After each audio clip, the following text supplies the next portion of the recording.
রাজেশ শিল্পা ব্লগে আপনাদের স্বাগত। আজ আমি পড়ে শোনাব সিঙ্গা ফোকা গোপালের। গোপাল নিজে কৃপণ হলে কি হবে, তার স্ত্রীটি ছিল ভারী খরুচে। তাই গোপালের সঙ্গে তার স্ত্রীর খিটিমিটি লেগেই থাকতো। মাঝে মাঝে বলতো, আমি মারা গেলে তোমাদের যে হাঁড়ির হাল হবে এভাবে চললে। এখন জানছি দু হাতে করে রোজগার করে, আর তুমি তা দিব্যি চার হাতে ওড়াচ্ছ। ওড়াও, আমি মরলে টের পাবে। গোপালের স্ত্রীও কম মুখরা নয়। সে বললে, বটে, আমাদের হাঁড়ির হাল হবে তোমার অবর্তমানে? বেশ তো, একবার মরেই দেখো না, আমাদের মা বেটার সংসার চলে কিনা তোমার বিহনে। গোপাল বলল, বেশ তো, দেরি কিসের? আমি দিন কত গা ঢাকা দিচ্ছি, কেমন তুমিও তোমার ছেলের সংসার চালাও দেখি। গোপালের স্ত্রী জবাব দিল, বেশ, পরখ হয়ে যাক। পরদিন গোপালের স্ত্রী রুক্ষ মাথায় ছেঁড়া কাপড় পরে অত্যন্ত দীনহীন বেশে মহারাজ কৃষ্ণচন্দ্রের রাজসভায় গিয়ে হাজির হয়ে একপাশে ম্লান মুখে দাঁড়ালো। মহারাজের সেই দিকে দৃষ্টি পড়ায় তিনি তার এক পার্শ্বজনকে ডেকে বললেন, দেখো তো, ওই স্ত্রী লোকটি কি চাই? চেহারা দেখে কোনো ভদ্রঘরের মেয়ে বলেই বোধ হচ্ছে। বোধহয় দুরাবস্থায় পড়ে আমার সাহায্য চাইতে এসেছে। মহারাজের আদেশে তখনই একজন লোক গোপালের স্ত্রীর কাছে গিয়ে তার পরিচয় জানতে চাইল। সে ঝড়ো করে কেঁদে বলল, আমি মহারাজের ভাঁড়ের বউ। আমার স্বামী গত রাত্রিরে সিঙ্গা ফুঁকেছেন। এই কথা মহারাজকে শোনাতেই তিনি আক্ষেপ করে বলে উঠলেন, আহারে, বড় ভালো লোক ছিল গোপাল, তার হঠাৎ এই হলো। এই রকম নানান দুঃখ প্রকাশ করে খাজাঞ্চিকে ডেকে গোপালের স্ত্রীর হাতে 500 টাকা দিতে বললেন। তারপর গোপালের স্ত্রীর দিকে ফিরে দুঃখিত স্বরে বললেন, এখন এই নিয়ে যাও, তারপর আবার দেখা যাবে।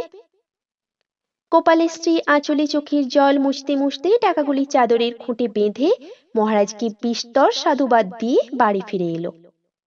বাড়ি ফিরে স্বামীকে সব কথা খুলে বলল ভাঁড় গিন্নি। সব শুনে গোপাল এক গাল হেসে জবাব দিল, হ্যাঁ হ্যাঁ, আমি এবার নিশ্চিন্তে মরতে পারবো, তোমরা ঠিকই সংসার চালাতে পারবে, আমার সব দিক বজায় থাকবে। এদিকে মহারাজ কৃষ্ণচন্দ্র সান্ধ্য ভ্রমণে বেয়ে শুনতে পেলেন যে গোপাল মরেনি, সে বহাল তবিয়তেই বাড়িতে শুয়ে আছে। শুনে ভীষণ রেগে গেলেন মহারাজ। তিনি বললেন, গোপালের বংশটাই যেন প্রতারকের বংশ, যার যখন যেমন ইচ্ছে হচ্ছে সে তখন তেমন ভাবে টাকাগুলো বার করে নিচ্ছে প্রতারণা করে। সেদিন ছেলে এসে বলল, বাবা কষ্ট পেয়েছেন, টাকা চাই। কাল স্ত্রী এসে বলল, আমার স্বামী সিঙ্গা ফুঁকেছেন, টাকা চাই। আর গোপাল তো হরদমই ঠকিয়ে টাকা নিচ্ছে। আচ্ছা, আমার নামও কৃষ্ণচন্দ্র, দেখি ভাঁড়ের বউ কেমন করে স্বামী আর ছেলে নিয়ে সংসার করে, দুজনকেই আমি শুলে চাপাবো। গোপাল দূর থেকে মহারাজকে সদল বলে তারই বাড়ির দিকে ক্রুদ্ধ পদক্ষেপে আসতে দেখে তাড়াতাড়ি একটা সিঙ্গা নিয়ে বাজাতে শুরু করলো। সিঙ্গার আওয়াজে পাড়ার লোক জড়ো হয়ে পড়ল। মহারাজ কাছে এসে হাতের ছড়ি দিয়ে গোপালের পাঁজরে একটা খোঁচা মেরে বললেন, বলি, এটা কি হচ্ছে শুনি?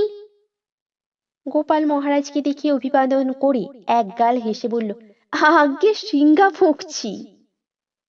মহারাজ বললেন, সিঙ্গাই ফোঁকো আর যাই করো, এখন তোমার শ্রাদ্ধটা যাতে ভালো রকম করে হয় তারই ব্যবস্থা করে যাব। গোপাল বলল, মহারাজ, আমি আর ভয় করি না, এখন বুঝেছি, আমি যদি মারা যাই আমার সংসার অচল হয়ে পড়বে না আমার বিহনে। গিন্নি আর ছেলে ফন্দি ফিকির করে ঠিক চালিয়ে নিয়ে যাবে। মহারাজ কড়া কড়া কথা বলতে গিয়েও বলতে পারলেন না, হেসে বললেন, গোষ্ঠী শুদ্ধ ব্যবসা বেশ ভালোই চালিয়েছ গোপাল, যথেষ্ট শিক্ষা পেলুম, চলো রাজসভায় যাই। এই বলে মহারাজ কৃষ্ণচন্দ্র গোপালকে সঙ্গে নিয়ে রাজসভার দিকে অগ্রসর হলেন।